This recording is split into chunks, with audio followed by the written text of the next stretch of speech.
Allah bagi tahu kalau nak pilih hidup dengan Nabi, maka tidak ada kemewahan dunia dengan Rasulullah.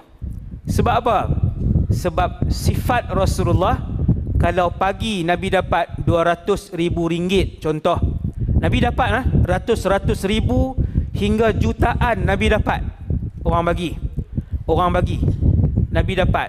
Tetapi kalau nak pilih hidup bersama dengan Rasulullah sallallahu alaihi wasallam, pagi Nabi dapat 100 ribu ringgit, sebelum duha duit itu selesai disebar-sebar, diagih-agihkan kepada orang fakir miskin. Sehingga isteri Nabi kata, wahai Rasulullah, tinggalkanlah sedikit untuk kegunaan. Nabi kata, kehidupan Rasulullah takat mana yang ada, yang ni je.